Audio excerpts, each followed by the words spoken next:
तो स्टार्ट करते हैं ग्रुप 15 का लेक्चर नंबर 2। देखो अब हमको पढ़ना है compounds of nitrogen, means nitrogen के कितने कंपाउंड्स है ना, हमको एनसीईआरटी में जो दिया हुआ है वो पढ़ना है। हमको डाई नाइट्रोजन, अमोनिया पढ़ना है, ऑक्साइड्स ऑफ नाइट्रोजन पढ़ना है और नाइट्रिक एसिड पढ़ना है। देखो डाई नाइट्रोजन का मेथड ऑफ प्रिपरेशन है ना, इसकी रिएक्शन जब हम करवाते हैं अमोनियम क्लोराइड और सोडियम नाइट्रेट से है ना, अमोनियम क्लोराइड और सोडियम नाइट्रेट से रिएक्शन करवाते हो तो डबल डिस्प्लेसमेंट रिएक्शन होता है। क्या होता है? Double displacement reaction. देखो इसके ऊपर +1 का चार्ज है ना, क्लोरीन के ऊपर -1 का, सोडियम के ऊपर +1 का है ना, नाइट्रेट के ऊपर -1 का होता है। ये नाइट्राइट है, सोडियम नाइट्राइट है। NO3- को नाइट्रेट बोलते हैं, NO2- को नाइट्राइट बोलते हैं ना। तो ये सोडियम नाइट्राइट है ना। अमोनियम क्लोराइड के साथ रिएक्ट करके क्या बना रहा है? NaCl और NH4NO2। देखो प्लस किसको लिया? माइनस को। ये वाला प्लस किसको लिया? माइनस को। मींस कैसी रिएक्शन हुई? डबल डिस्प्लेसमेंट है ना। डबल डिस्प्लेसमेंट रिएक्शन होगी, क्या बना? अमोनियम नाइट्राइट है ना। और इस अमोनियम नाइट्राइट को क्या करेंगे? हीट करेंगे तो ये N2 और है ना H2O में क्या हो जाएगा? ब्रेक हो जाएगा। तो हमको क्या मिल गया? Die nitrogen. और हम किसका फॉर्मेशन कर रहे हैं? डाई नाइट्रोजन का। और दूसरा मेथड है हीटिंग ऑफ अमोनियम डाइक्रोमेट है ना। जब हम अमोनियम डाइक्रोमेट को क्या करेंगे? हीट करेंगे तो भी हमको क्या मिलेगा? N2 मिलेगा। देखो ये जो डाइक्रोमेट होता है K2Cr2O7, इसको बोलते हैं पोटेशियम डाइक्रोमेट है ना। यहाँ पे हमने लगा दिया अमोनिया, मतलब अमोनियम आयन है ना। तो क्या हो गया? Ammonium chromate. और जो क्रोमेट होता है उसमें क्रोमियम का ऑक्सीडेशन स्टेट +7 होता है। तो +7 होता है तो ये किसकी तरह बिहेव करता है? स्ट्रॉन्ग ऑक्सीडाइजिंग एजेंट की तरह है ना। अगर ये स्ट्रॉन्ग ऑक्सीडाइजिंग एजेंट है तो ये क्या करेगा? खुद क्या हो जाएगा? रिड्यूस हो जाएगा और दूसरे को क्या कर देगा? ऑक्सीडाइज कर देगा। तो क्रोमियम का ऑक्सीडेशन स्टेट क्या आएगा यहाँ? 2x - 6 = 0। तो x = क्या आ जाएगा? +3। +3 आ गया, मींस +7 से किस में चला गया? +3 में। अगर ये ऑक्सीडाइजिंग एजेंट की तरह काम कर रहा है तो क्या किया? दूसरे को ऑक्सीडाइज करके खुद क्या हो गया? रिड्यूस हो गया। +7 से +3 में चला गया। अब heating effect of metal azide, तीसरा मेथड ऑफ प्रिपरेशन है डाई नाइट्रोजन का, heating effect of metal azide. Metal azide बोले तो बेरियम एजाइड और सोडियम एजाइड। बेरियम एजाइड को हीट करोगे तो क्या मिलेगा? बेरियम और N2। जो यहाँ N2 मिलेगी वो क्या होगी? प्योरेस्ट नाइट्रोजन होगी। क्या होगी? प्योरेस्ट नाइट्रोजन होगी। ये वाला क्वेश्चन ना एग्जाम में आ चुका है। ये क्या कर लेना है? याद कर लेना है कि सोडियम एजाइड या बेरियम एजाइड को हीट करते हैं तो क्या मिलता है हमको? प्योरेस्ट नाइट्रोजन मिलता है। कॉपी कर लो।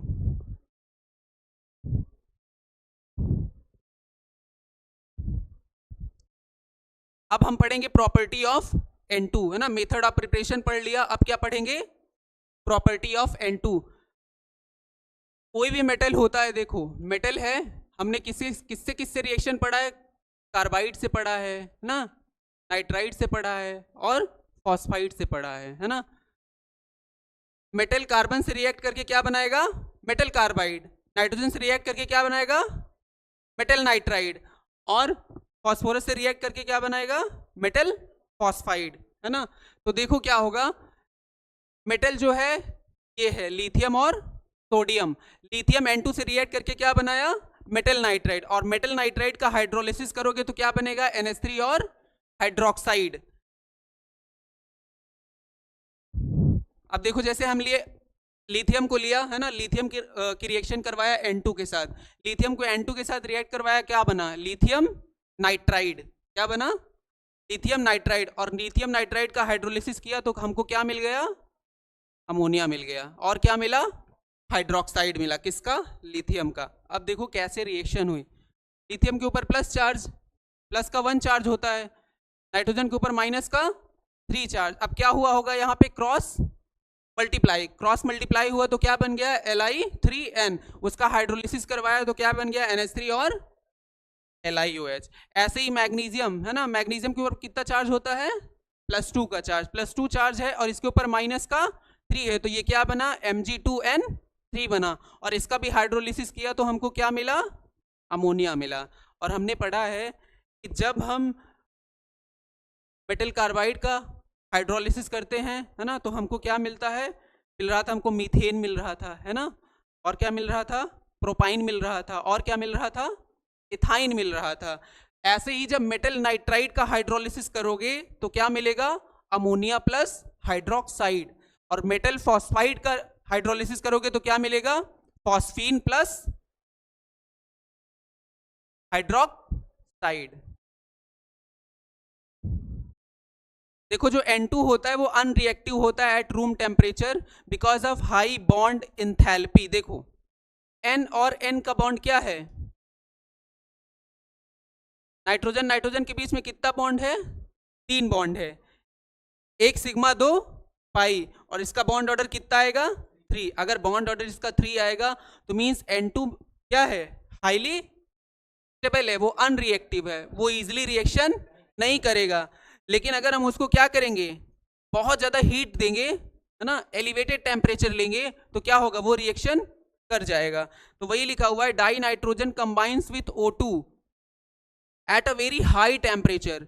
बहुत हाई टेम्परेचर पे N2 जो होता है वो O2 से रिएक्ट करता है ना, अप्रॉक्स 2000 केल्विन, और क्या बनाता है, 2NO। 2NO मीन्स NO क्या होता है, नाइट्रिक ऑक्साइड, क्या है, नाइट्रिक ऑक्साइड है। ठीक, तो ये कॉपी कर लो,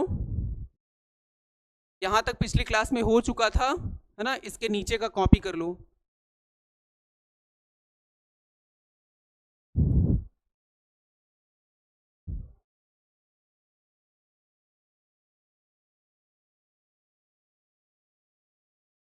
देखो क्या होता है, N2 भी अनरिएक्टिव है, मतलब लो टेम्परेचर पे रिएक्शन नहीं शो करेगा क्योंकि स्टेबल है, 3 पाई बॉन्ड, मतलब 2 पाई हैं और 1 सिग्मा है, तो उनको ब्रेक कर पाना क्या है, काफ़ी डिफिकल्ट है। ऐसे ही O2 है, O2 भी क्या है, लेस रिएक्टिव है ना। लेकिन अगर हम टेम्परेचर बहुत ज़्यादा देंगे तो क्या करेंगे, दोनों रिएक्ट कर जाएंगे, क्योंकि उनके बीच के बॉन्ड को क्या कर दिया जाएगा, ब्रेक कर दिया जाएगा।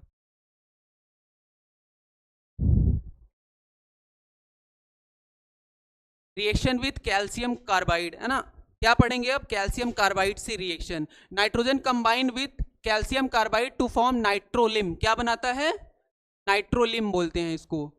CaCN2 प्लस C को क्या बोलते हैं, नाइट्रोलिम बोलते हैं। देखो कैल्शियम कार्बाइड की रिएक्शन किससे करवाया, N2 से करवाया, और टेम्परेचर क्या लिया, 100 डिग्री सेंटीग्रेड, और हमको क्या मिल गया, CaCN2 प्लस C, इसी को क्या बोलते हैं, नाइट्रोलिम बोलते हैं।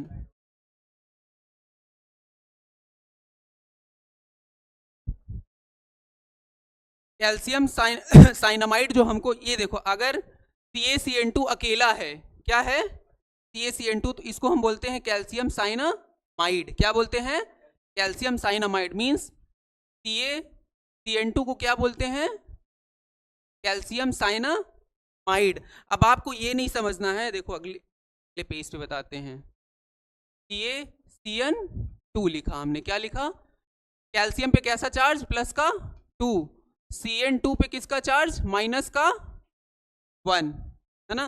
देखो जो CN2 है उसमें N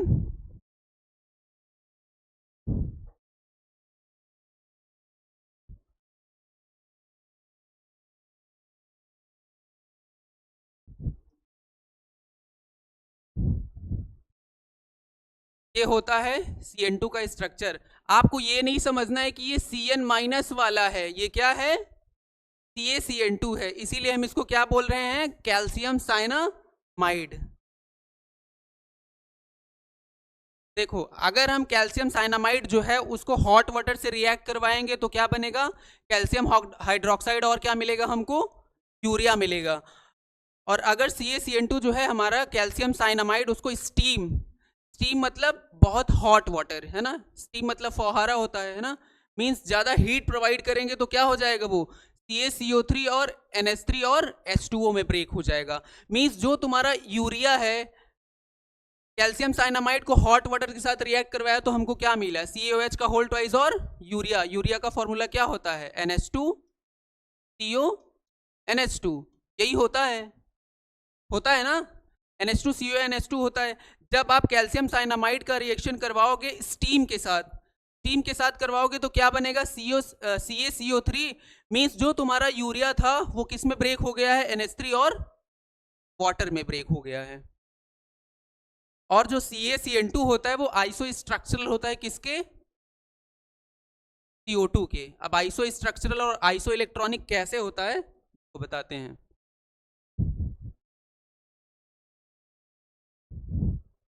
ये हमने लिखा CO2, ये CN2, इसको ब्रेक कर सकते हैं Ca2+ और CN2-।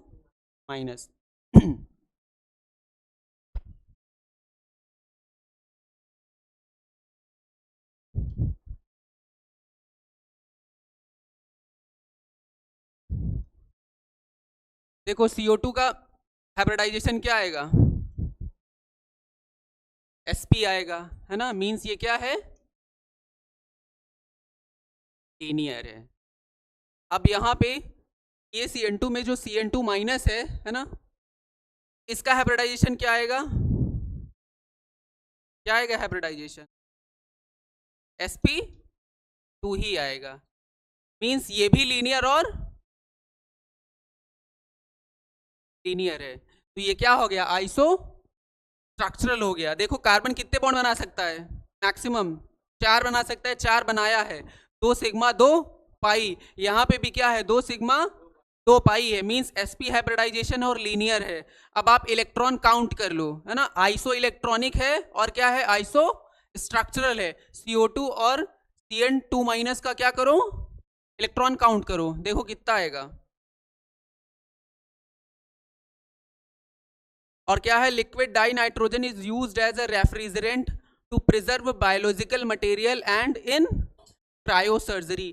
क्रायोसर्जरी का मतलब होता है कि मतलब हाई कोल्ड प्रोवाइड करना, क्या कोल्ड, मतलब एक कोल्ड होता है उससे भी ज्यादा कोल्ड ना। कैंसर जो सर्जरी होती है उसी में क्या प्रोवाइड किया जाता है, क्रायोसर्जरी। जब कैंसर किसी को हो जाता है तो वहां पे सर्जरी के लिए यूज करते हैं, क्रायोसर्जरी में डाई नाइट्रोजन का यूज किया जाता है। और एज अ रेफ्रिजरेंट भी यूज करते हैं, जो तुम्हारे चिप्स के पैकेट्स वगैरह आते हैं ना, वो फूले होते हैं ना, तो उनमें भी इसको यूज करते हैं।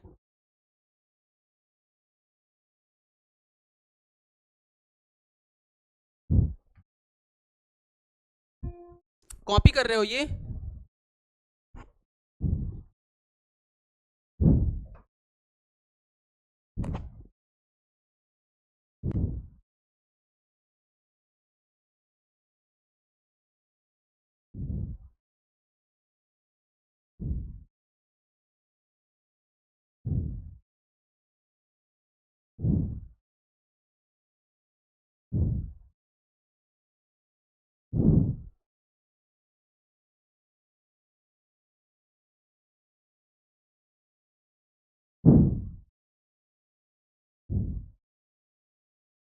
हो गया कॉपी।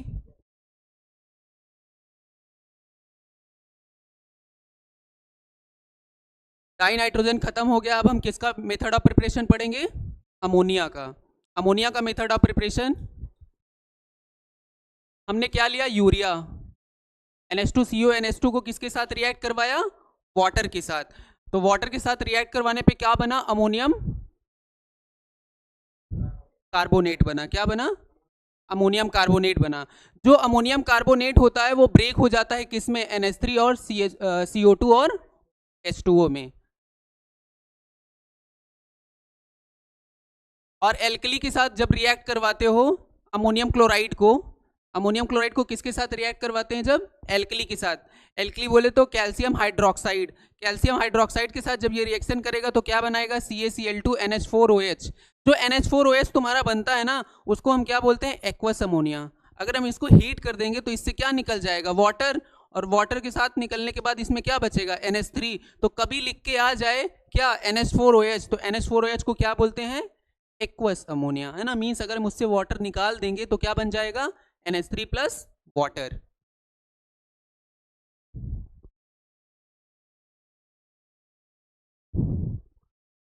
ये भी क्या है, अमोनियम का सॉल्ट है, अमोनियम सल्फेट है ना, अमोनियम का सॉल्ट है, इसको भी एल्कली से रिएक्ट करवाओगे तो क्या बन जाएगा, पहले तो डबल डिस्प्लेसमेंट रिएक्शन होगी, NH के ऊपर प्लस, है ना, NH4 के ऊपर +1 होता है, सल्फेट के ऊपर -2 होता है, सोडियम के ऊपर +1, OH के ऊपर -1। अब आप डबल डिस्प्लेसमेंट रिएक्शन करवाओ, NH4 प्लस किसके साथ जाएगा, OH के साथ, और सोडियम किसके साथ आएगा, सल्फेट के साथ, तो वही बन गया है Na2SO4, मतलब सोडियम सल्फेट और NH3H2O। मीन्स अगर आप बनाते हो ये NH4OH एक्वस अमोनिया, लेकिन एक्वस अमोनिया फिर किस में हो जाएगा कन्वर्ट, NH3 और H2O में।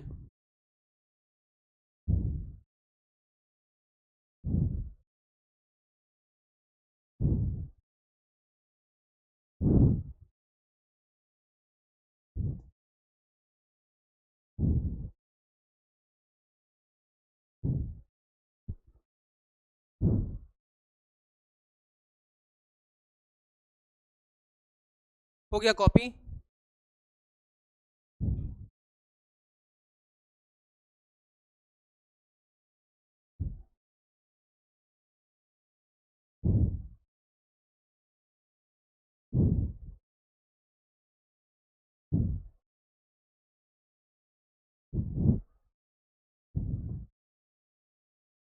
अगर हमको अमोनिया लार्ज स्केल में बनाना है, कैसे, लार्ज स्केल में, अगर हमको लार्ज स्केल में अमोनिया बनाना है तो होता है हेबर्स प्रोसेस। क्या होता है, हेबर्स प्रोसेस। तो हमको लार्ज स्केल में अगर अमोनिया को बनाना है तो हम कौन सा प्रोसेस यूज करेंगे, हेबर्स प्रोसेस। हेबर्स प्रोसेस में क्या होता है, N2 + 3H2 की रिएक्शन करवाते हैं तो क्या बन जाता है हमको, है ना, 2NH3, मीन्स हमको अमोनिया जो मिला है, ये रिएक्शन कैसी है, एक्सोथर्मिक है। According to Lee-Chatterjee principle, high pressure is suitable condition for production of NH3 in large scale। है ना, ली चैटियल प्रिंसिपल के अकॉर्डिंग अगर हमको लार्ज स्केल में अमोनिया ना बनाना है तो हम क्या करेंगे, हाई प्रेशर यूज करेंगे। क्या करेंगे, हाई प्रेशर यूज करेंगे। हाई प्रेशर यूज करेंगे तो रिएक्शन फॉरवर्ड में ज़्यादा जाएगी, और ज़्यादा जाएगी तो हमको ज़्यादा अमोनिया मिलेगा। तो लार्ज स्केल में प्रोडक्शन करवाने के लिए हाई प्रेशर यूज करते हैं। और अगर हमको इस रिएक्शन को क्या करवाना है, फास्ट करवाना है, क्या करवाना है, फास्ट करवाना है। In this reaction catalyst such as iron oxide with small amount of K2O3 या फिर Al2O3 increase the rate of attainment of equilibrium. अगर हमको क्या करना है, आयरन के ऑक्साइड के साथ अगर हम क्या ले लेंगे, K2O3 या Al2O3, तो क्या करेगा, इक्विलिब्रियम आने को क्या कर देगा, इंक्रीज कर देगा। मीन्स ये जो इक्विलिब्रियम है ना, इक्विलिब्रियम कंडीशन है, तो इक्विलिब्रियम फास्ट आएगा मीन्स रिएक्शन फास्ट होगी, है ना, इक्विलिब्रियम जल्दी आएगा मीन्स रिएक्शन फास्ट होगी। तो रिएक्शन को फास्ट करने के लिए हम आयरन के ऑक्साइड के साथ क्या यूज कर सकते हैं, K2O3 और Al2O3। तो ये क्या करेगा, इक्विलिब्रियम आने को फास्ट कर देगा, तो रिएक्शन हमारी कैसी हो जाएगी, फास्ट हो जाएगी, है ना। तो ये वाला पॉइंट जो है ना वो NCERT में दिया हुआ है।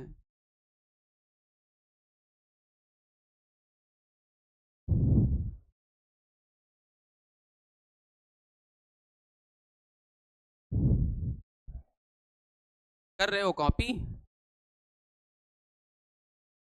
जो छूट जाएगा वो क्लास से देख लेना, है ना।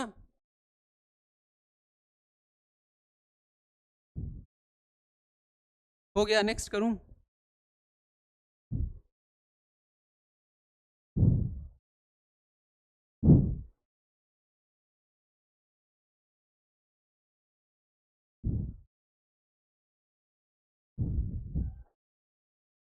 अब NH3 की प्रॉपर्टी है ना, NH3 का रिएक्शन पढ़ लिया हमने, मेथड ऑफ प्रिपरेशन पढ़ लिया, है ना। अब क्या पढ़ेंगे, इसकी property. It is a colourless gas with pungent smell. कैसी स्मेल होती है इसकी, पंजेंट स्मेल होती है, मतलब तीखी स्मेल। कैसी स्मेल, तीखी। पंजेंट स्मेल का मतलब तीखी स्मेल, जो अच्छी ना लगे। तो दूसरी प्रॉपर्टी है, ammonium gas is highly soluble in water, its aqueous solution is weakly basic due to the formation of OH- ion. देखो क्या होता है, NH3 को वाटर के साथ रिएक्ट करवाते हो तो क्या बनता है, NH4+ और OH माइनस, तो ये क्या है, वीकली बेसिक है। वीकली बेसिक क्यों है, NH3 के ऊपर क्या है, लोन पेयर है, और H2O को आप किस में ब्रेक कर सकते हो, H प्लस और OH माइनस में ब्रेक कर सकते हो ना। H प्लस और OH माइनस में ब्रेक करोगे तो ये लोन पेयर इसको क्या कर सकता है, एक्सेप्ट कर सकता है। एक्सेप्ट करेगा तो क्या हो जाएगा, NH4 plus aqueous plus OH minus. तो जो इसका सॉल्यूशन बना वो क्या होगा, वीकली बेसिक होगा। क्यों, क्योंकि presence of OH minus ion. और जो NH3 होता है वो किसकी तरह बिहेव करता है, लुईस बेस की तरह बिहेव करता है, लुईस बेस की तरह, क्योंकि इसके पास क्या है, लोन पेयर है।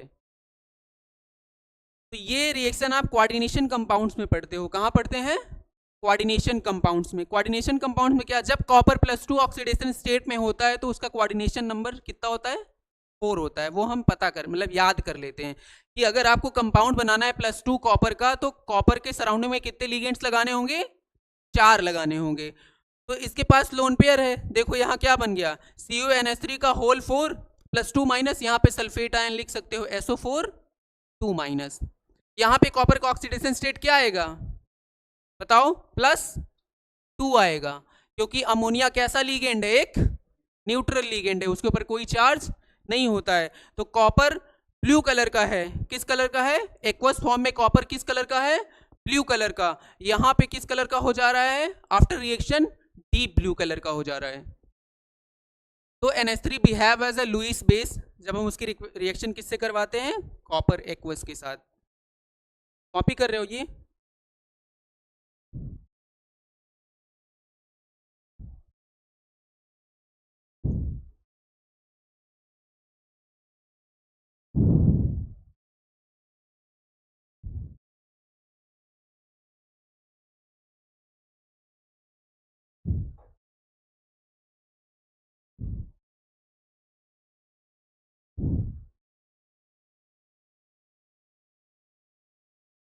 तो नेक्स्ट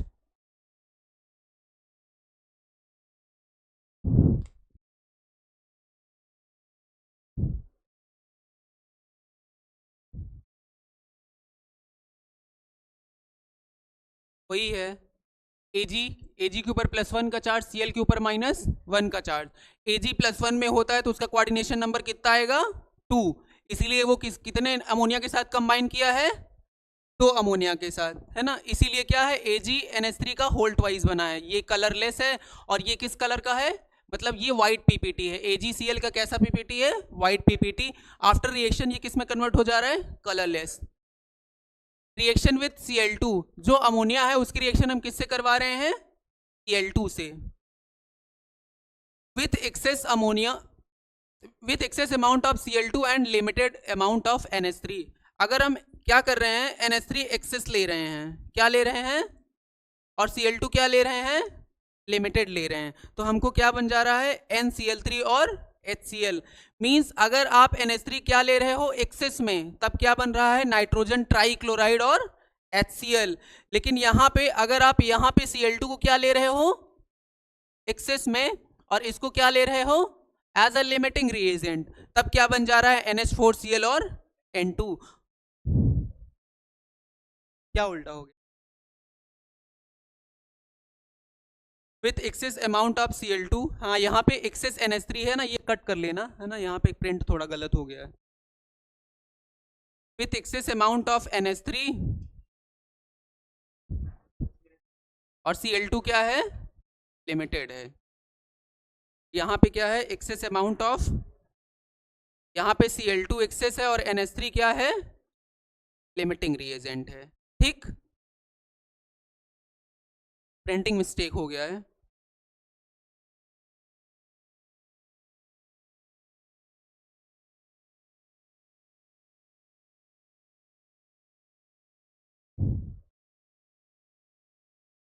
नहीं, प्रिंटिंग मिस्टेक नहीं हुआ है, जानते हो क्या है, जो लिखा हुआ है वो सही है।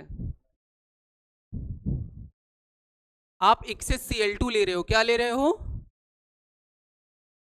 एक्सेस Cl2 ले रहे हो, यहाँ पे Cl2 लिमिटिंग है, ठीक, यहाँ पे NH3 लिमिटिंग है, यहाँ पे NH3 एक्सेस है, जो लिखा हुआ है वो सही है।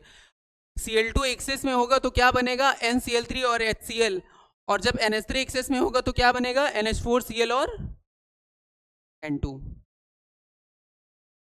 हो गया कॉपी ये।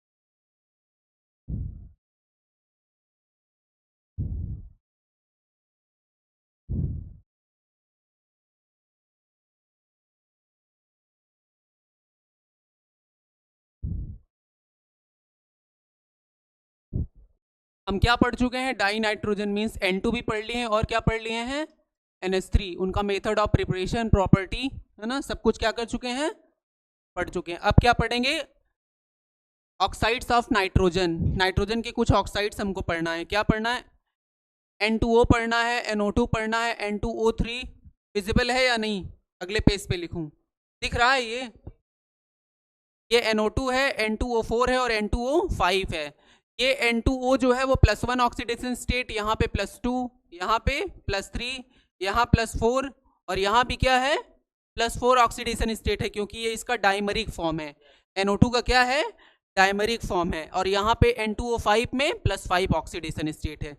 इसको हम नाइट्रोजन मोनोऑक्साइड बोलते हैं, या इसको बोल सकते हो आप नाइट्रस ऑक्साइड। क्या बोल सकते हो,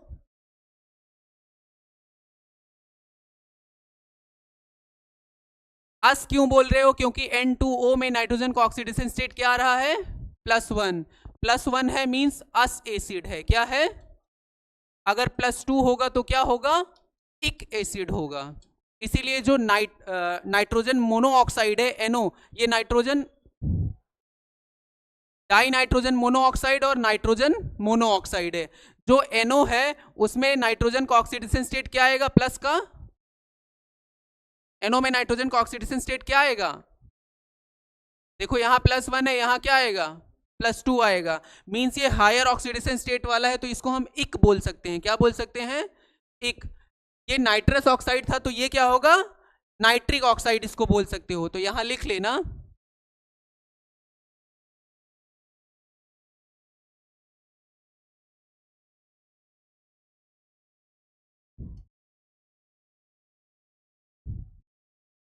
नाइट्रस ऑक्साइड और नाइट्रिक ऑक्साइड। N2O3, अब देखो इनका मेथड ऑफ प्रिपरेशन देख लो, लिखा हुआ है NH4NO3, मतलब अमोनियम नाइट्रेट को हीट करोगे तो क्या बन जाएगा, N2O और H2O, और जो NO2 गैस मतलब N2O गैस होती है, हम पढ़े भी हैं, N2O हो गया, NO हो गया, और क्या हो गया, CO हो गया, ये क्या होती हैं, न्यूट्रल होती हैं। क्या होती हैं, न्यूट्रल होती हैं। तो लिखा भी है न्यूट्रल एंड कलरलेस गैस। तो N2O क्या है, नाइट्रस ऑक्साइड कैसा है, कलरलेस है और कैसा है, न्यूट्रल है। NO, जब हम NaNO2 plus FeSO4 plus H2SO4 को रिएक्ट करवाते हैं तो हमको क्या मिलता है, Fe2SO4 का होल थ्राइस प्लस NaHSO4, और हमको क्या मिलता है, NO मतलब नाइट्रिक ऑक्साइड, और क्या मिलता है, वाटर मिलता है। और जो NO होता है वो भी क्या होता है, न्यूट्रल और कलरलेस होता है। Die nitrogen try oxide means N2O3, इसमें नाइट्रोजन का ऑक्सीडेशन स्टेट क्या आता है, प्लस का 3 आता है। देखो अगर आप ले लो NO और NO प्लस NO2, NO और NO2 को रिएक्ट करवाओगे तो क्या बन जाएगा, N2O3। यहां पे हमने क्या लिया है, N2O4, दिख रहा है ना, N2O4, N2O4 इसी का तो डाइमरिक फॉर्म है ना, NO2 का डाइमरिक फॉर्म है। तो कभी N2O4 लिखा जाए या NO2 लिखा जाए तो आपको घबराना नहीं है। और जो N2O3 होता है वो एसिडिक एंड ब्लू कलर का क्या होता है, सॉलिड होता है। ये ब्लू कलर का है और कैसा है, एसिडिक है, +4 ऑक्सीडेशन स्टेट। लेड नाइट्राइट को जब आप हीट करोगे तो क्या बनेगा, लेड ऑक्साइड NO2 और O2। तो लेड नाइट्राइट को हीट करने पे हमको क्या मिलता है, NO2। NO2 भी कैसा होता है, एसिडिक और ब्राउन गैस होती है।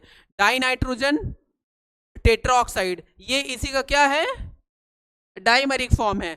तो अगर आप NO2 को यहाँ पे लिखा हुआ है 2NO2, जब आप NO2 को वार्म करोगे, गर्म करोगे, तो क्या बन जाएगा, N2O4 बन जाएगा। और जब इसको कोल्ड करोगे तो किस में कन्वर्ट हो जाएगा, NO2 में कन्वर्ट हो जाएगा। और जो तुम्हारा N2O4 होता है वो एसिडिक होता है, कलरलेस होता है, सॉलिड या लिक्विड फॉर्म में मिलता है। ठीक, डाई नाइट्रोजन पेंटॉक्साइड N2O5 में नाइट्रोजन का ऑक्सीडेशन स्टेट क्या होता है, +5। जब आप रिएक्शन करवाते हो 4HNO3, इसकी रिएक्शन अगले पेज पे करते हैं।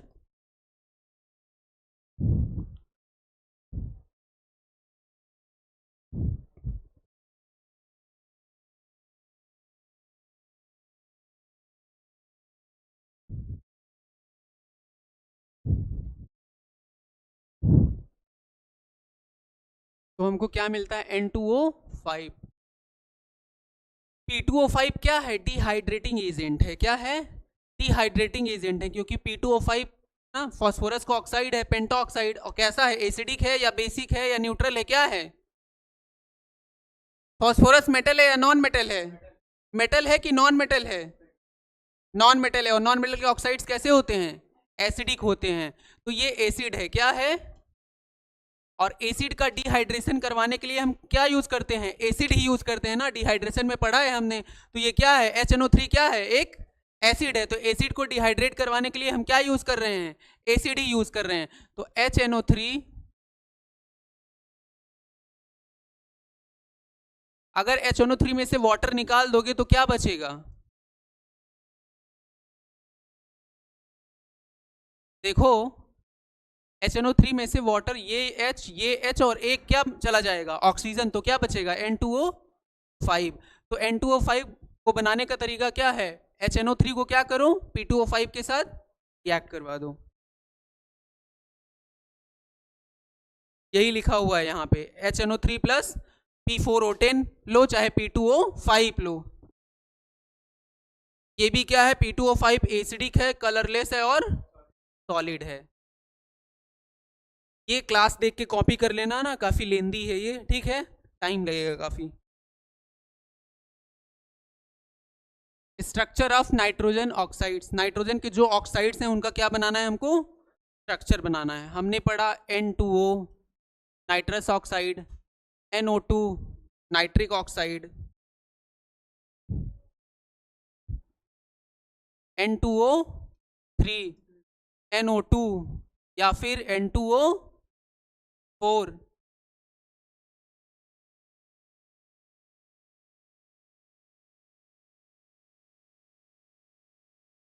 को NO कर लो।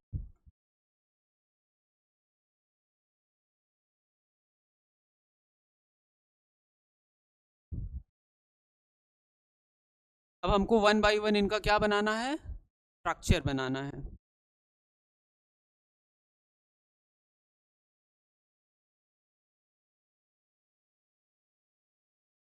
ये N2O का स्ट्रक्चर होगा,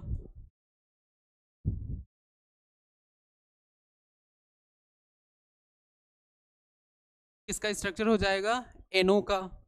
N2O3 का कैसा होगा,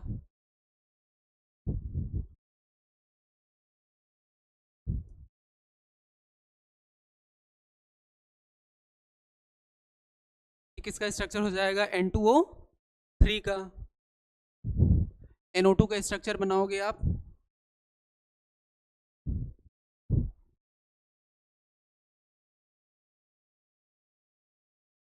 ये किसका स्ट्रक्चर हो जाएगा, NO2 का।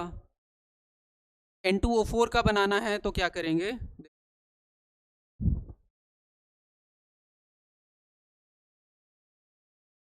जब आप NO2 का स्ट्रक्चर बनाते हो, ये हमने बना दिया किसका स्ट्रक्चर, NO2 का स्ट्रक्चर।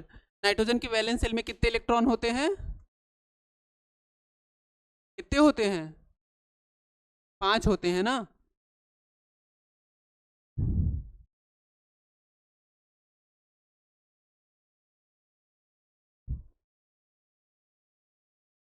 दो के साथ शेयरिंग किया, 2 कोऑर्डिनेट बॉन्ड के थ्रू दिया, अभी इसके पास क्या बचा है, एक अनपेयर्ड इलेक्ट्रॉन। और हमने पढ़ाया था जब डाइमराइजेशन और पॉलीमराइजेशन, तो बोले थे कि कोई भी जो मोनोमर होता है वो डाइमर में कन्वर्ट होता है या तो अनपेयर इलेक्ट्रॉन का यूज करके या तो फिर वैकेंट ऑर्बिटल का यूज करके। तो यहाँ पे अगर अनपेयर्ड इलेक्ट्रॉन है तो इस इलेक्ट्रॉन को पेयर करने के लिए किसका यूज कर रहा है? अगर यहाँ पे डाइमराइजेशन होगा तो ये अनपेयर्ड इलेक्ट्रॉन को यूज करेगा। तो यहाँ पे जो डाइमराइजेशन होगा वो किसकी किसकी वजह से होगा?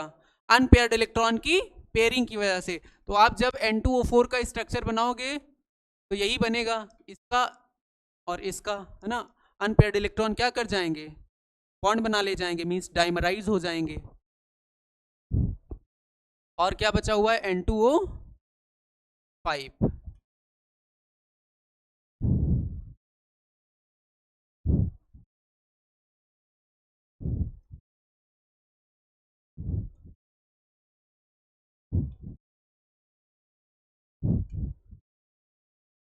इसका स्ट्रक्चर हो गया N2O5 का, है ना।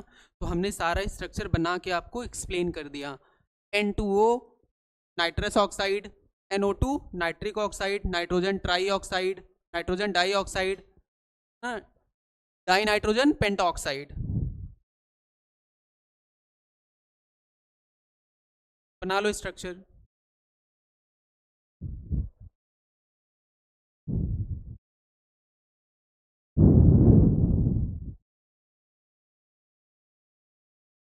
समझ आ रहा है या नहीं? हाँ, कुछ बोल नहीं रहे हो आज।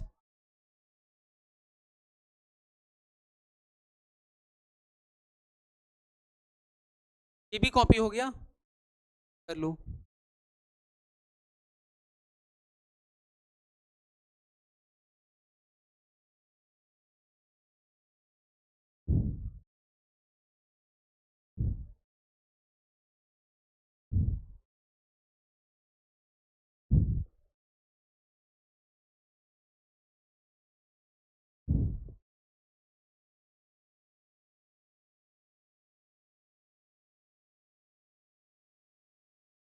Acidic strength of oxide of nitrogen, जैसे हमने क्या क्या पढ़ा है?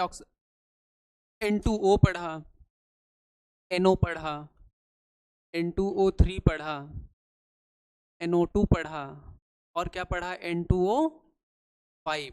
अब आपको बताना है इसका ऑक्सीडेशन स्टेट +1, इसका +2, इसका +3, इसका +4, इसका +5। हमने पढ़ा है क्या? Redox reaction. उसमें बताए हैं कि जो एसिडिक स्ट्रेंथ होता है वो डायरेक्टली प्रोपोर्शनल होता है किसके? ऑक्सीडेशन नंबर के, है ना। तो क्या होगा? एसिडिक स्ट्रेंथ कंपेयर करने के लिए आएगा तो क्या लगाओगे आप? N2O5 का एसिडिक स्ट्रेंथ सबसे ज्यादा, फिर NO2 का, फिर N2O3, फिर NO और फिर N2O का। ये क्वेश्चन आया हुआ है ना, ये भी कॉपी कर लो आप। कोवेलेंसी ऑफ नाइट्रोजन, मतलब N2O5 का बताना, मतलब नाइट्रोजन की कोवेलेंसी बताना है N2O5 वाले ऑक्साइड में। देखो, कोवेलेंसी होता है कंबाइनिंग कैपेसिटी या bond forming capacity of an element. कोई एलिमेंट कितना बॉन्ड बना सकता है या कितने अपने सराउंडिंग में एटम को अटैच कर सकता है, वही उसकी क्या होती है? कोवेलेंसी होती है। बताओ, हमको नाइट्रोजन की कोवेलेंसी बताना है यहाँ पे, तो नाइट्रोजन की कोवेलेंसी क्या आएगी? बोलो। कंबाइनिंग कैपेसिटी या bond forming capacity of an element को ही क्या बोलते हैं? कोवेलेंसी। नाइट्रोजन कितने बॉन्ड बना रहा है, इसकी कोवेलेंसी कितना होगी? 4 होगी। पिछली क्लास में पढ़े भी थे, नाइट्रोजन की मैक्सिमम कोवेलेंसी कितना हो सकती है? यार, नाइट्रोजन किस पीरियड का एलिमेंट है? सेकेंड पीरियड का एलिमेंट है। सेकेंड के पास वैकेंट डी ऑर्बिटल नहीं होता है, तो हमेशा सेकेंड पीरियड का कोई एलिमेंट होगा उसकी मैक्सिमम कोवेलेंसी 4 से ज्यादा नहीं हो सकती। ठीक है, ये कॉपी हो गया।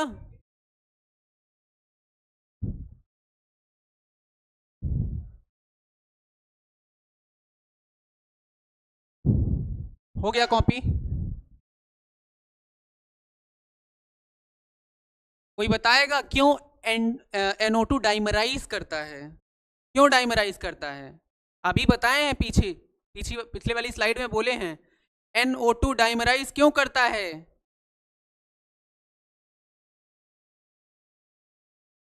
इसके पास क्या है, एक अनपेयर्ड इलेक्ट्रॉन है ना। तो यहाँ पे NO2 के डाइमराइजेशन का रीजन क्या है, अनपेयर्ड इलेक्ट्रॉन की पेयरिंग के लिए।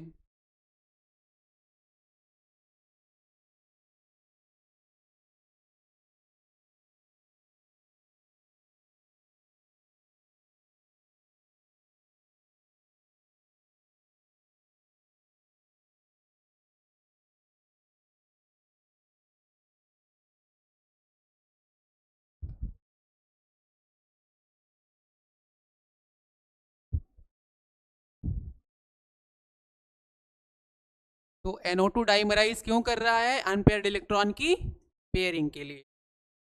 अब चलो ये बताओ, which of the following compound has pungent smell. पीछे पढ़ के आ रहे हो, अमोनिया का स्मेल कैसा होता है, पंजेंट स्मेल होता है। किसी को पता है PS3 और H2S का स्मेल कैसा होता है।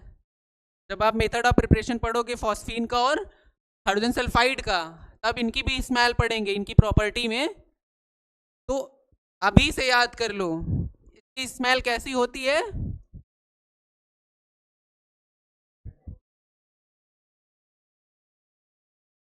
रॉटन फिश जैसे। कि क्या होती है,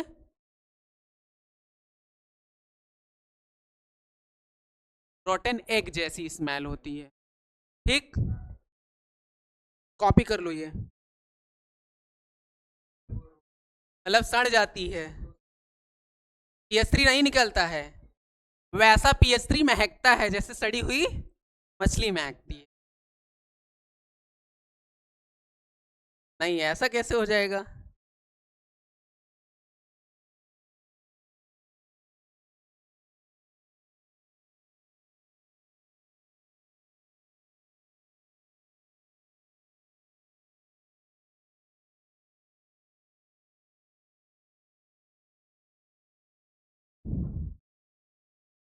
इसकी स्मेल होती है चोकिंग स्मेल।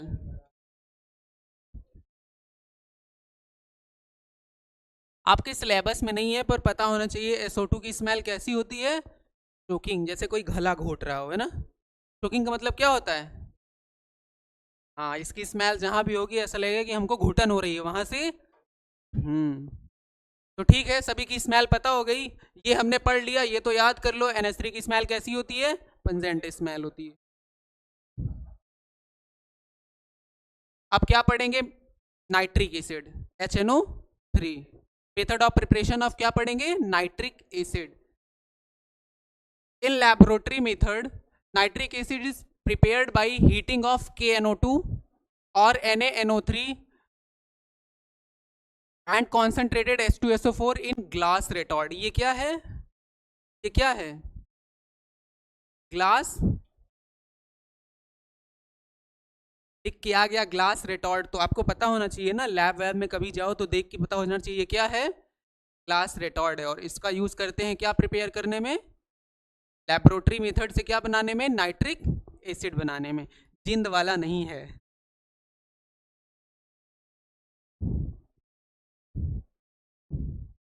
सोडियम पे +1 का चार्ज होता है, नाइट्रेट पे माइनस का 1 होता है। देखो सल्फेट पे क्या होता है, प्लस का 2 होता है, और हाइड्रोजन पे प्लस का 1 होता है। तो यहाँ पे भी कैसी रिएक्शन हो रही है, डबल डिस्प्लेसमेंट रिएक्शन हो रही है। क्या बन जा रहा है, Na2SO4 और HNO3 बन जा रहा है।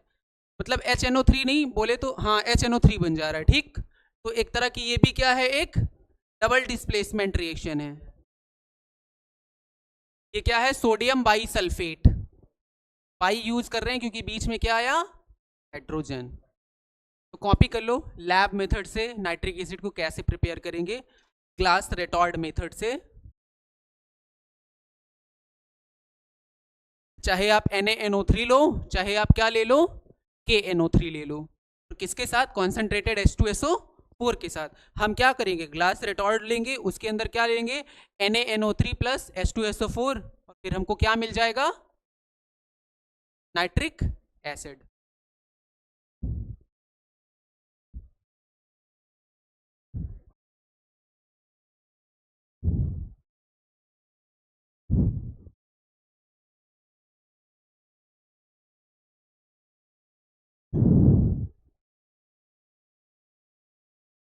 जिसका छूट जाएगा वो क्लास से कॉपी कर लेगा, ठीक है। हम नेक्स्ट कर रहे हैं, समझ लो।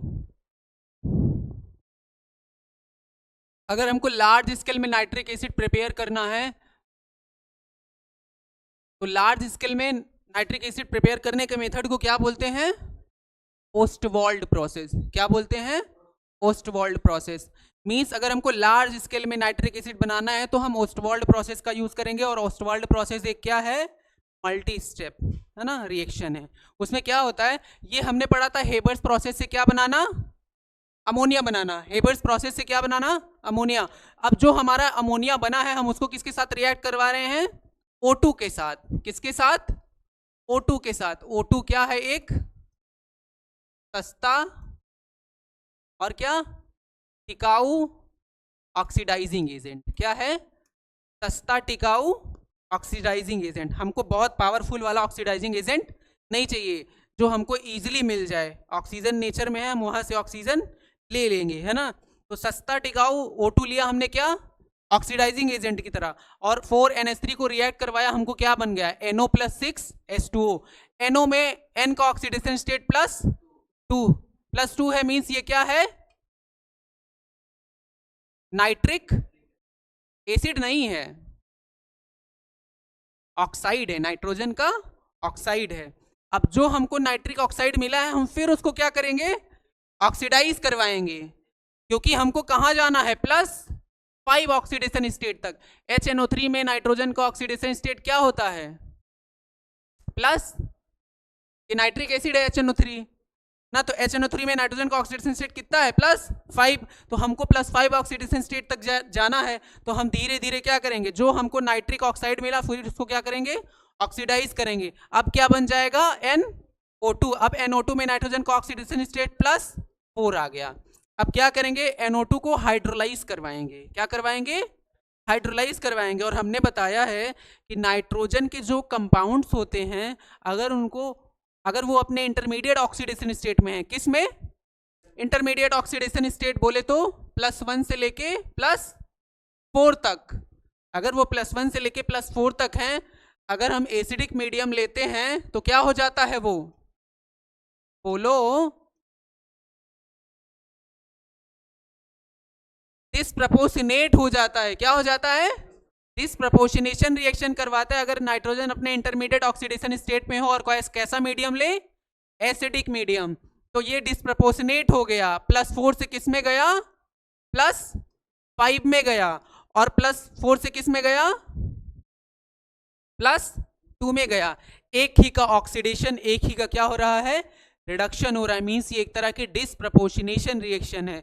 और डिस्प्रपोर्शनेशन रिएक्शन से हमको क्या मिल गया? नाइट्रिक एसिड और NO, मतलब नाइट्रिक ऑक्साइड। अब इस नाइट्रिक ऑक्साइड को फिर से हम क्या करेंगे? यूज करेंगे। कहाँ यूज करेंगे? इस वाले मेथड में। तो जो हमको बार बार नाइट्रिक एसिड मिल रहा है उससे जो NO मिल रहा है, उस NO को फिर बार बार हम इस साइकिल में क्या करेंगे? यूज करते जाएंगे। देखो, during Ostwald process formation of nitric acid is 68%। Ostwald process से हमको जो नाइट्रिक एसिड मिलता है उसकी प्योरिटी कितना होती है? 68%। वही लिखा है, प्योरिटी या कॉन्सेंट्रेशन सेम चीज है ना। तो हमको उसकी कॉन्सेंट्रेशन या प्योरिटी 68% मिलती है। फर्दर प्योरिटी और कॉन्सेंट्रेशन बढ़ाने के लिए क्या करेंगे? अगर हमको 68% से ज्यादा प्योर क्या चाहिए? नाइट्रिक एसिड, तो कॉन्सेंट्रेशन बढ़ाने के लिए डिहाइड्रेटिंग एजेंट यूज करेंगे। क्या? H2SO4। और फिर हमको क्या मिलेगा? 98% प्योर या कॉन्सेंट्रेटेड नाइट्रिक एसिड मिलेगा। ठीक, तो जो ओस्टवाल्ड प्रोसेस से हमको क्या मिलता है? नाइट्रिक एसिड मिलता है, वो 68% प्योर होता है। अगर हमको उसकी प्योरिटी और बढ़ाना है तो हम उससे क्या करेंगे? वाटर निकालेंगे। इम्प्योरिटी मॉइस्चर के फॉर्म में होगी, तो मॉइस्चर निकालेंगे। अब नाइट्रिक एसिड क्या है? एसिड है। और एसिड से वाटर निकालने के लिए क्या यूज करेंगे? एसिड ही यूज करेंगे। तो इसीलिए क्या लिया? Concentrated H2SO4। समझ आ गया? लिखा हुआ है नाइट्रिक एसिड क्या है? एक पावरफुल ऑक्सीडाइजिंग एजेंट है। समझ लो पहले, नाइट्रिक एसिड क्या है? एक पावरफुल ऑक्सीडाइजिंग एजेंट है। अगर वो कॉन्सेंट्रेटेड फॉर्म में है तो बहुत ही ज्यादा पावरफुल ऑक्सीडाइजिंग एजेंट है। क्या है? बहुत ही ज़्यादा पावरफुल है। अगर थोड़ा सा डाइल्यूट कर दोगे तो मीन्स कॉन्सेंट्रेशन से थोड़ा उसका ऑक्सीडाइजिंग पावर क्या हो जाएगा, कम हो जाएगा। तो क्या है, अगर इसका ऑक्सीडाइजिंग पावर ज़्यादा है मीन्स जो नाइट्रिक एसिड है उसकी रिएक्टिविटी बहुत हाई है, तो उसका रिएक्शन किससे किससे पढ़ेंगे हम, एनसीईआरटी में दिया हुआ है मेटल के साथ, नॉन मेटल के साथ और मेटलॉइड्स के साथ, है ना, इनकी रिएक्शन पढ़ना है हमको। नेगेटिव एसआरपी का मतलब होता है, इलेक्ट्रोकेमिस्ट्री पढ़े हो, स्टैंडर्ड रिडक्शन पोटेंशियल, जिसका एसआरपी वैल्यू ज्यादा होगा, मतलब जिसकी एसआरपी वैल्यू नेगेटिव में होगी वो एक अच्छा क्या होगा, रिड्यूसिंग एजेंट होगा, और जिसकी एसआरपी वैल्यू कम होगी वो एक कम अच्छा रिड्यूसिंग एजेंट होगा।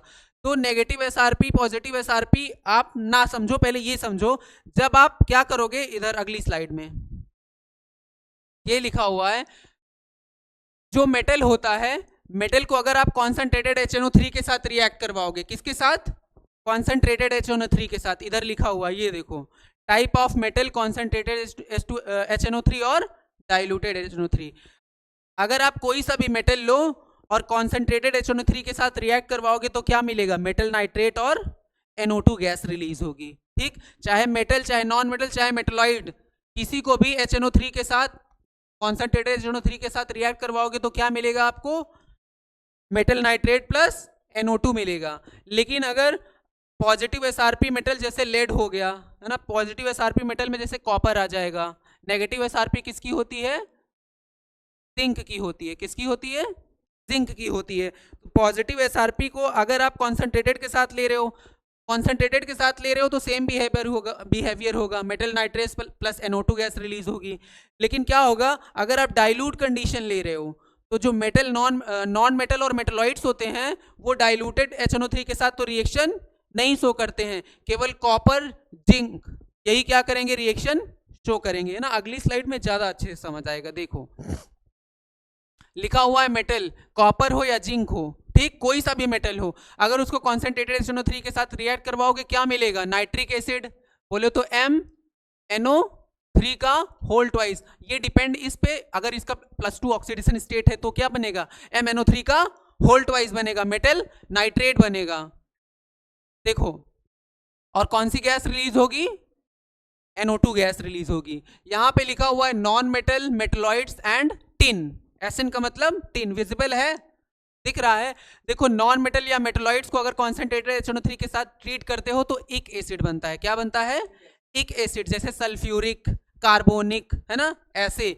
अभी एग्जांपल में और अच्छे से समझ आएगा। और यहां भी कौन सी गैस रिलीज हो रही है, NO2। मींस अगर हम कॉन्सेंट्रेटेड HNO3 के साथ मेटल, नॉन मेटल, मेटलॉइड्स किसी को भी कॉन्सेंट्रेटेड HNO3 के साथ रिएक्ट करवा रहे हैं तो हमको क्या मिल रहा है, मेटल नाइट्रेट और NO2 गैस। अब इधर आते हैं, नॉन मेटल या मेटलॉइड्स डाइल्यूट HNO3 के साथ कोई रिएक्शन नहीं देते हैं, ये याद कर लेना है एकदम से। डाइल्यूट HNO3 के साथ नॉन मेटल या मेटलॉइड्स रिएक्शन नहीं शो करते हैं, लेकिन मेटल क्या करेंगे, डाइल्यूट के साथ भी रिएक्शन शो करेंगे।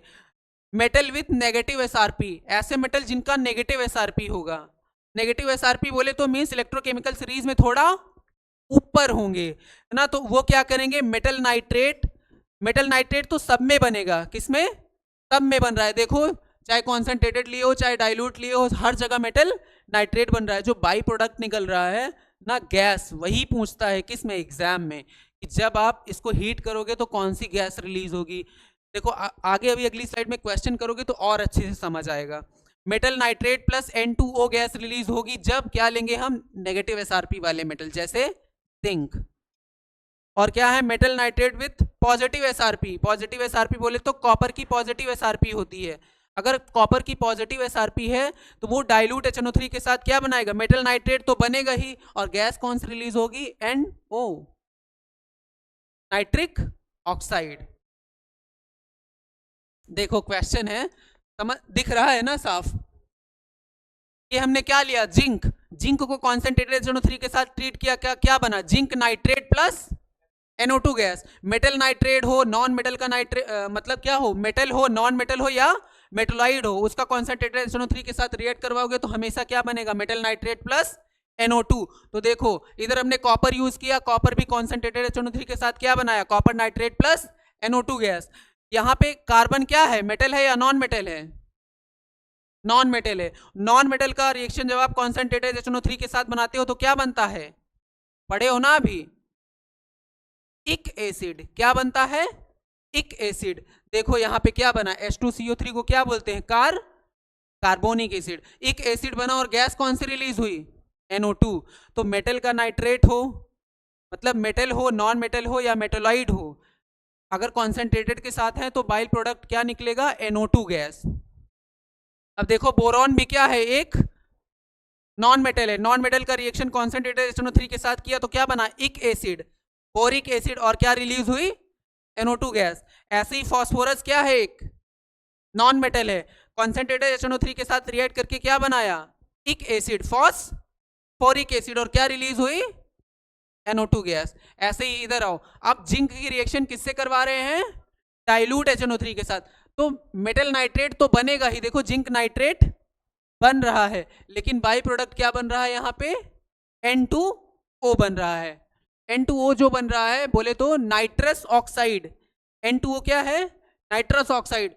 देखो जिंक का क्या होता है, मोर नेगेटिव SRP होता है। क्या होता है, मोर नेगेटिव SRP। तो ये एक अच्छा रिड्यूसिंग एजेंट होगा एज कंपेयर टू कॉपर, क्योंकि कॉपर की SRP क्या होती है, पॉजिटिव होती है। तो जिसकी नेगेटिव SRP है वो अच्छा रिड्यूसिंग एजेंट है। अच्छा रिड्यूसिंग एजेंट है तो क्या करेगा, ये नाइट्रोजन को किस में रिड्यूस करेगा, +1 में। किस में रिड्यूस करेगा, +1 में। लेकिन अगर कॉपर जो है उसकी SRP क्या है, कम है, मींस वो अच्छा रिड्यूसिंग एजेंट नहीं है। तो यहाँ पे नाइट्रोजन किस में जा रहा है, +2 में। तो ये याद करने का तरीका है।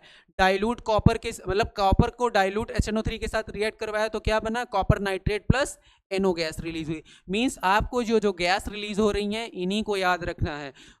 नाइट्रेट तो सब में बन रहा है, एक एसिड तो सब में बन रहा है ना। नॉन मेटल लिया तो एक एसिड बनेगा, मेटल लोगे तो मेटल नाइट्रेट बनेगा, लेकिन बाई प्रोडक्ट क्या बन रहा है वो पूछता है एग्जाम में, ठीक। अब ये दोनों रिएक्शन आप बताओ, अगर बोरॉन को डाइल्यूट HNO3 के साथ रिएक्ट करवाओगे तो क्या बनेगा, बोरॉन नॉन मेटल है, क्या बोरॉन डाइल्यूट के साथ रिएक्ट करेगा, नहीं। टिन भी क्या है, एक नॉन मेटल है, क्या टिन रिएक्ट करेगा,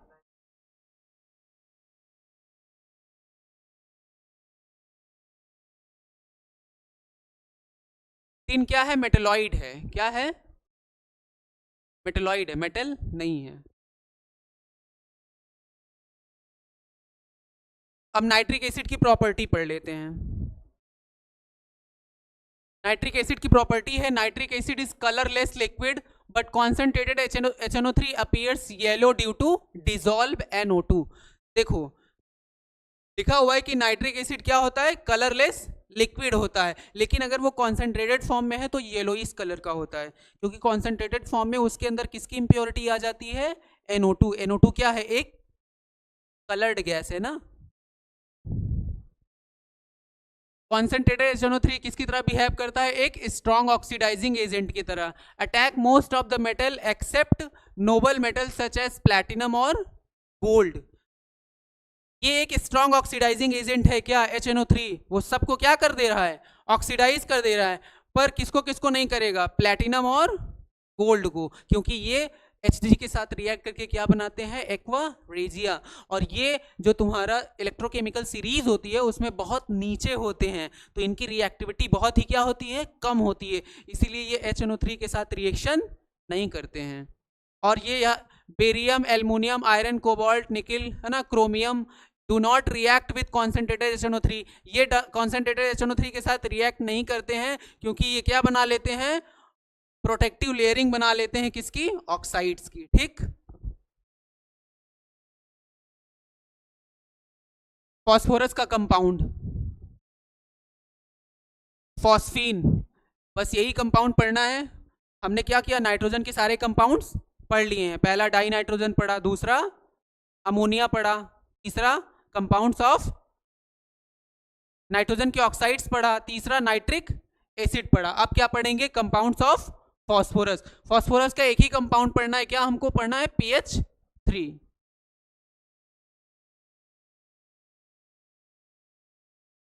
अगर आप मेटल फॉस्फाइड का हाइड्रोलिसिस करवाते हो तो क्या बनता है, metal hydroxide plus PS3 gas release होती है। मींस हमने क्या बताया है, नाइट्राइड हो, कार्बाइड हो और क्या हो, फॉस्फाइड हो। मेटल के नाइट्राइड का हाइड्रोलिसिस करवाया तो हमको क्या मिला था, NH3 है ना। कार्बाइड को हाइड्रोलिसिस करवाया था तो हमको CH4 मिला था, C2H2 मिला था और क्या मिला था, C3H5, यही मिला था ना। अब हम किसका हाइड्रोलिसिस करवा रहे हैं, फॉस्फाइड का। फॉस्फाइड का हाइड्रोलिसिस करवाएंगे तो हमको कौन सी गैस मिलेगी, फॉस्फीन गैस मिलेगी। ठीक, तो लिया हमने क्या, मेटल फॉस्फाइड, और मेटल फॉस्फाइड का हाइड्रोलिसिस करवाया, +2 चार्ज, फॉस्फोरस के ऊपर कैसा चार्ज होगा, -3। अब क्या करोगे, double displacement reaction, H+OH-, calcium hydroxide और PS3 मतलब phosphine. Laboratory method, laboratory method में क्या होता है, P4 व्हाइट फॉस्फोरस,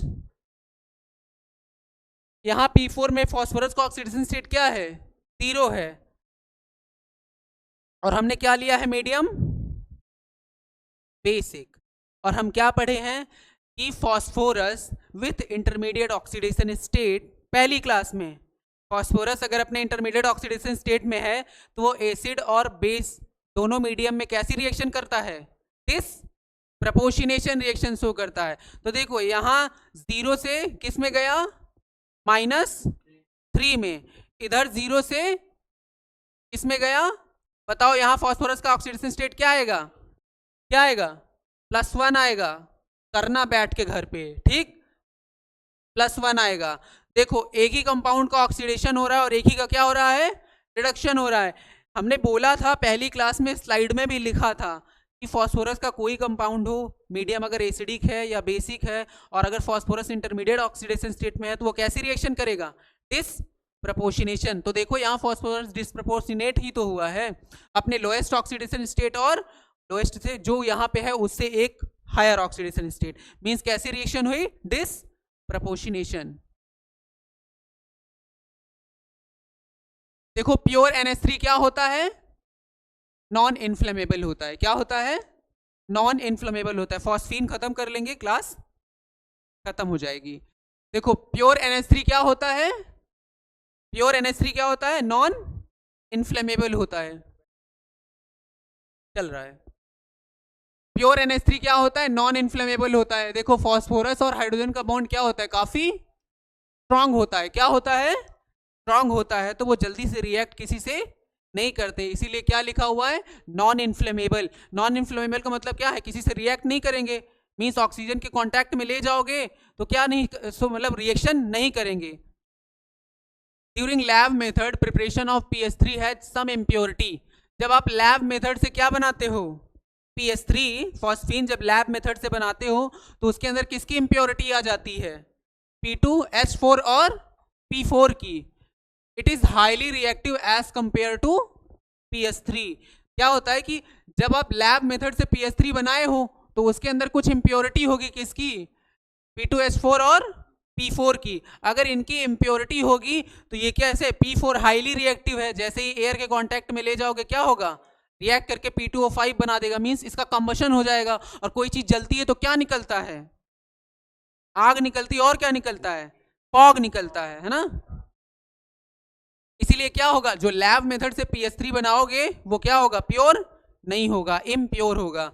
तो during lab method preparation of PS3 has some impurity, है ना, P2H4 एंड PS4 वेपर, तो प्रोड्यूस प्योर फॉस्फीन। अगर आपको प्योर फॉस्फीन प्रोड्यूस करवाना है तो जो लैब मेथड से PS3 मिला है उसको, उसमें क्या करो, HI की रिएक्शन करवाओ, मींस HI को एब्जॉर्ब करवाओ, और जो फिर HI के साथ एब्जॉर्बेंस होने के बाद क्या बनेगा, PH4I, जो PH4I बना है उसको ट्रीट करो किसके साथ, KOH के साथ। देखो PS3 है, PS3 रिएक्शन करवा के मतलब रिएक्शन होके क्या बना, PH4I। देखो फॉस्फोरस के पास क्या है, लोन पेयर है, ये टूटेगा H+ और I- के फॉर्म में, तो ये इसको क्या करेगा, अटैक करेगा, अटैक करेगा तो क्या आएगा, PH4+ प्लस चार्ज आएगा ना। अगर मैं इसी के साथ आयोडीन को ऐड कर दूंगा माइनस चार्ज आएगा, प्लस माइनस क्या हो जाएगा, कैंसिल आउट, ये क्या हो जाएगा PH4I। जैसे आपने पढ़ा था NH3 प्लस HCl, तो क्या बना था NH4Cl, यही बना था ना, बना था, ये पढ़े हो NH4Cl। ऐसे ही सेम फॉस्फीन की रिएक्शन है, तो क्या बन गया PH4I। अब जो आपका PH4I बना है इसको क्या करवाओगे, KOH के साथ रिएक्ट करवाओगे। जैसे ही आप KOH के साथ रिएक्ट करवाओगे क्या बन जाएगा, फॉस्फोनियम हाइड्रोक्साइड। अब फॉस्फोनियम हाइड्रोक्साइड जैसे तुम्हारा NH4OH होता है, इसको क्या बोलते हो, एक्वस, बोलो इसको क्या बोलते हो, एक्वस अमोनिया बोलते हो ना। ये किस में ब्रेक हो जाता है, NH3 और H2O में। ऐसे ही ये क्या है, फॉस्फेनियम हाइड्रोक्साइड है, ये भी किस में ब्रेक हो जाएगा, PH3 और H2O में। और अब जो ये PH3 बना है वो क्या है, प्योर है। अब इसको ले जाओ नेचर में, कहीं भी रिएक्शन नहीं करेगा, आप बाहर भी लेके क्या कर सकते हो, घूम सकते हो। पर जो लैब में तुरंत प्रिपेयर PH3 है उसको लेके नहीं घूम सकते हो, क्या लग जाएगी, आग लग जाएगी। It is a weekly basic like ammonium, है ना, विच गिव फॉस्फेनियम क्लोराइड। ये वीक बेसिक है ना, वीक बेसिक होता है जैसे तुम्हारा अमोनिया होता है। देखो इसके पास एक लोन पेयर है, लोन पेयर है तो इसको क्या करेगा, अटैक करेगा, अटैक करेगा तो क्या बन गया PH4 प्लस और Br माइनस। अमोनिया की भी रिएक्शन आप पढ़े थे, NH4 plus NH3 plus HCl पढ़े थे ना, तो क्या बना था, NH4 प्लस Cl बना था ना। वीकली बेसिक है क्योंकि इसका लोन पेयर क्या कर रहा है, H प्लस को एक्सेप्ट कर रहा है। बेस की प्रॉपर्टी क्या होती है कि वो H प्लस को लेना चाहता है, एक्सेप्ट करना चाहता है।